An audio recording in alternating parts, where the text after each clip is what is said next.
All right, excellent, thank you. So I'm going to talk some more about community collaboration through the W3C, WAI, I'll define that, and how we can work together specifically on web accessibility. So that is what I'm focusing on, is web.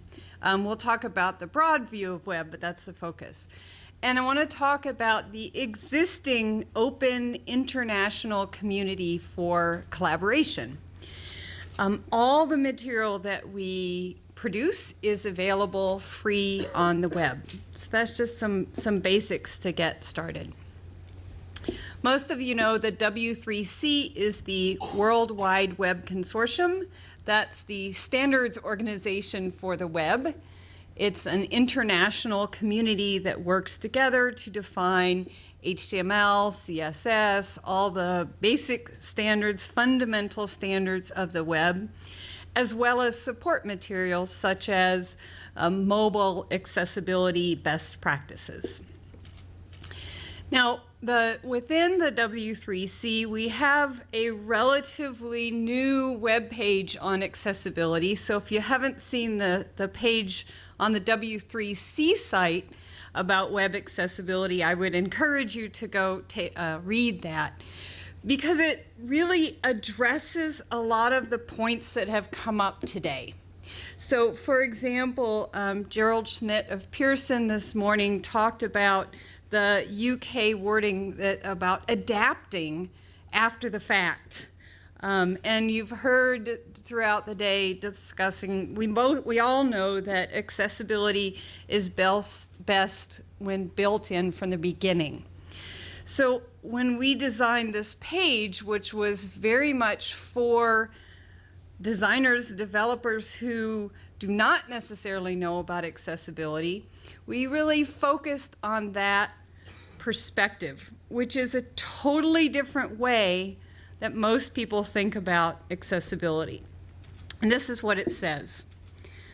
The web is fundamentally designed to work for all people, whatever their hardware, software, language, culture, location, or physical or mental ability. When the web meets this goal, it's also accessible to people with a diverse range of hearing, movement, sight, and cognitive ability. Therefore, the impact of disability is radically changed on the web because the web removes barriers to communication and interaction that many people face in the physical world. However, when websites, web technologies, or web tools are badly designed, they create barriers that exclude people from using the web. So this kind of turns it around, you see? This is saying if you're doing it right, it's accessible. And it's only if you're doing your job poorly that it's not accessible. So that's a different perspective on accessibility. Within the W3C, we have the group called the Web Accessibility Initiative, or WAI. Most of you know about it, so I'll just go really briefly through what we do. We define web standards, including accessibility guidelines. You've heard today about WCAG, the Web Content Accessibility Guidelines, that applies to all sorts of websites, web applications, mobile web broadly. And as was mentioned, this is available in French, both the WCAG and the supporting documents, thanks to translators, many of them in this room. And as Denis mentioned, it is also an ISO standard. So if you're working with WCAG 2, you're also working on an ISO standard, so it's pretty cool. That's the accessibility guidelines that most people are aware of. But we have other ones that are also important. So there's certain things that the browsers need to do to support accessibility. And this is becoming even more important in the mobile environment, is what are the user agent, we call those user agents. What is the user agent doing to support accessibility? And we have guidelines for that as well, called the user agent accessibility guidelines. Then there's some questions about tools, the tools that people use to create web content. We call those authoring tools. That can be anything from a simple HTML editor to content management systems to tools that people create content on the web, like blog, software, etc. And we have guidelines on what those need to do to support accessibility. And those are the authoring tool accessibility guidelines. And those do say two things. Number one, how can the tool make it easier to create accessible content? And how can the tool be accessible so that people with disabilities can use the tool to create content? So I encourage you to follow up and learn more about these other guidelines as well. I think there was discussion about a sea change, and I think an improvement in authoring tools especially can help motivate that sea change or that step change with these different accessibility guidelines. One big thing is I ask a favor of you. If you're learning about these guidelines or you're telling someone else about the guidelines, have them start with the overview page. Okay, back in 2005, we started writing nice, simple overview pages so you don't have to jump into the technical specification right away. So start with the overview page for any of the information, and instead of starting right with the technical standard, which can be kind of geeky and overwhelming. So for example, the overview page for WCAG is w3.org/wai/intro/WCAG. And from there, you'll get that basic information. So for example, we have WCAG 2 at a glance. It's a one-page summary of what's in WCAG. Okay, that's a whole lot easier to start out with than the technical specification. So start with those overview pages. So that's one type of web standards that we develop. The other type is technical specifications. And these are, we do two things actually related to technical specifications. One is we work within the W3C so that all of the technical specifications for HTML and XML and CSS and SVG and SMILE and everything supports accessibility. So everything that comes out of the W3C we've worked on for accessibility support. And then there's some other things that we're doing that's more specific for accessibility. So we've had mentioned today WAI-ARIA, which is for accessible rich internet applications. Okay, and that's one of the things that we specifically work on. And there's another one you might not have heard of, which is IndieUI. Who's heard of IndieUI? Oh, good. Not too many people. I'm telling you something new. Okay. IndieUI is Independent User Interface. IndieUI. Cool stuff. So we work on some of the stuff is, well, different people find different things interesting. We'll put it that way. I think IndieUI is cool. Here's an example of one aspect of IndieUI. Let's say you have, as a user, you want to scroll down. Okay, you might use your finger and scroll down on a touchpad. You might use a mouse and scroll and use a scroll bar. You might use a scroll wheel on the mouse. You might click the page down key on your keyboard. You might say scroll down to a voice input system. So there's all these different ways just to do that one action. And a web application currently has to listen for all those different ways for just one user action. So as you can imagine, that's quite complex, right? What IndieUI does, the events module, is it takes all those different user actions and you can translate that into scroll request, into one event. So now the web application only has to listen for one event.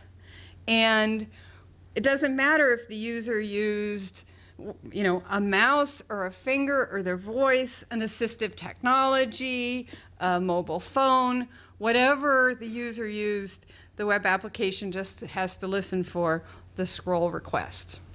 So this is an example of some of the really cool stuff that we're working on that is motivated.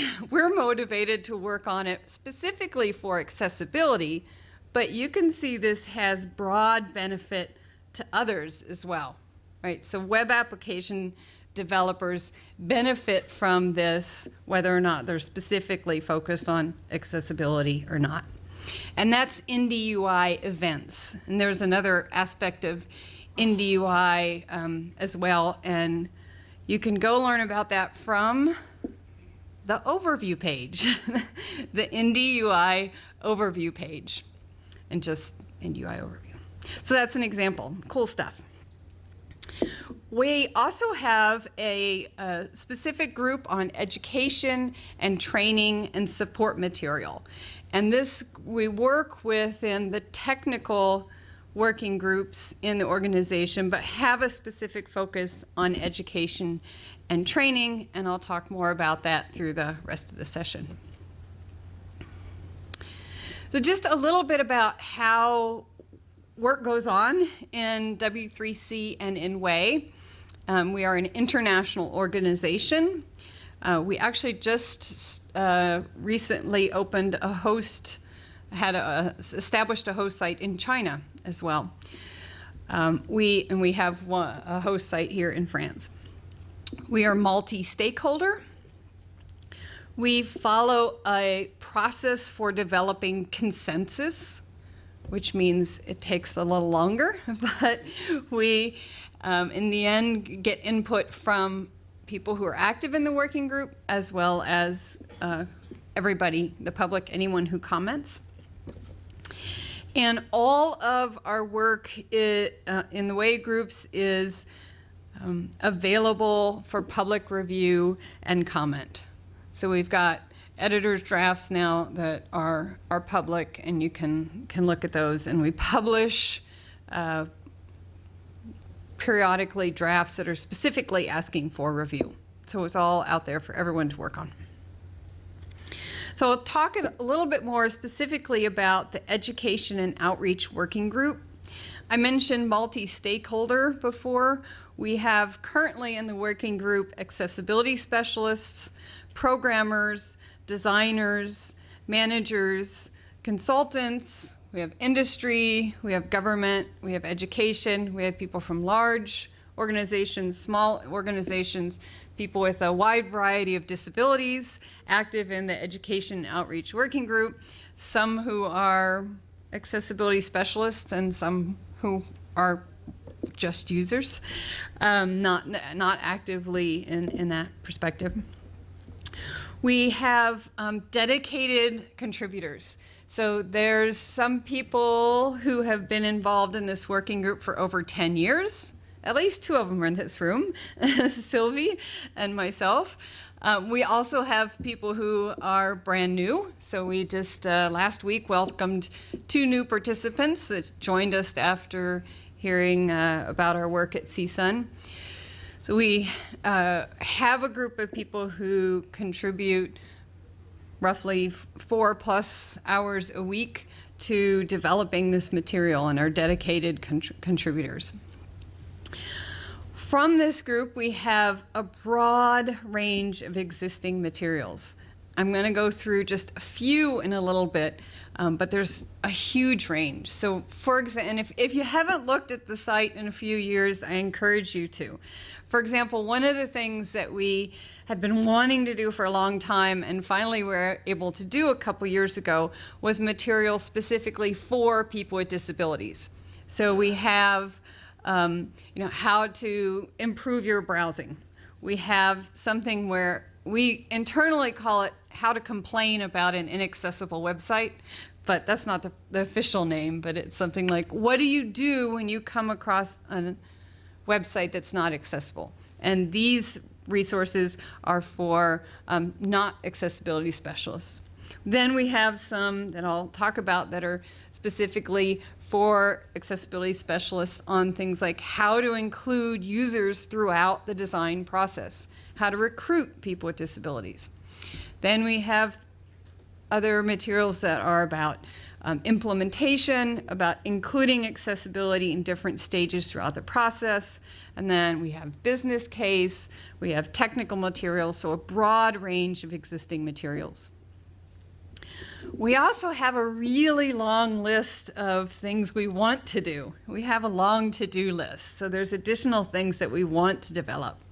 And we're excited that we have a European Commission funded project called WAI-ACT that is in the process now. I'll tell you a little bit about the things we're doing through WAI-ACT, but we also could use additional resources to continue our to-do list. So some of the resources we have are specifically geared towards education and training. So we have a training resource suite that provides modules for training, provides guidance for instructors. We have something called BAD, the before-after demo, and that has a sample website with accessibility barriers, and then the same website with those barriers fixed, and a lot of supporting material around that. So it's annotated and tells you what was fixed. There's an evaluation report, etc. So we do have some existing support for education and training. We also have some specific guidance for individual skills development. Another theme that I've been hearing a lot lately, which is great because I've been saying the same thing, maybe it's one of our sub-messages as a community, is that in order to develop good accessibility solutions, you have to at least understand the basics of how people with disabilities use the web. You can't just go to the technical guidelines. I have some really funny examples, I don't have time to show now, of where someone followed the technical guidelines, but they didn't understand how users really used their work and their website, and the solution was hilarious. So we have resources on how people with disabilities use the web, and a new aspect of that is called accessibility principles. It's short, it gives you the basics. It's just, this is the general idea around this principle, and then it points to the technical standards, as well as places for you to go get more information if you want. But in terms of thinking on how do we address accessibility as a profession, how do we address skills development, what do we need to do with the community, I think one of the things we need to focus on is understanding that accessibility is about people using the web.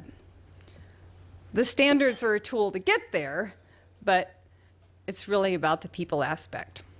So I encourage you to go look at the accessibility principles page. As I mentioned, we're working on mobile web accessibility. That's covered in our existing web content accessibility guidelines and the UAG, the User Agent Accessibility Guidelines that we're updating. And we're providing some additional guidance on how those relate to the mobile platform. Another new thing we have is called Easy Checks, a first review of web accessibility. It's something we're very excited about. We did some informal usability testing of that at the CSUN conference that David mentioned, and got very positive results. It's still a draft now, but it's online, so you can go use that. The audience for that is not particularly accessibility experts, but anyone, any web developer, any user, anyone. So that was our mandate for that, is to make this easy for anyone to use, to say, hey, I'm looking at this web page, how accessible is it? On the other end of the spectrum, we have a resource on conformance. So the Website Accessibility Conformance Evaluation Methodology, or WCAG-EM, is a formal process for determining if a website meets WCAG. And that is being developed under the WAI-ACT project as well. So these are just a couple. There's a whole lot of other resources, but to give you an idea of some of the things that we have. Another thing that we're working on, we've been talking about for a long time, but we finally have funding to work on that through the WAI-ACT project, is we're probably calling them tutorials, something like tutorials. These are useful for self-learning as well as in the training and education environment. They'll cover current best practices, including things like HTML5 and WAI-ARIA. They'll be on specific topics. For example, what are the components of web accessibility? How do the different guidelines work together, the browsers and the authoring tool? Forms, tables. So they'll cover some of those basics, as well as some more advanced topics, maybe things like sliders and carousels. So those will be one of the things we found out is that, you know, when a web developer or designer is working on a specific problem, they want the answer to that problem, not to have to wade through guidelines that cover a bunch of different things. So these are all based on the existing guidelines, but it's just focusing on the task that a developer is doing. Another aspect of the WAI-ACT project is to better facilitate community collaboration. So one of the things that we're working on is an accessibility support database, and that is where the community can contribute to providing information on how technologies are supported in different software and hardware and platforms. So that'll be coming up. Another thing is the open cooperation framework, and we're still exploring a couple of ideas on that, but we're excited about that being a way to facilitate communication internationally. So I know, you know, there's AccessiWeb in France. There's a lot of in the U.S. there's bar camps or unconferences that have small pockets of community, and this will be a way of fostering community internationally. And then we have coming up in May, I think it's in May in Europe, is a workshop on referencing and adopting WCAG 2 in practice. So that's some of the other work that we are doing under this European project.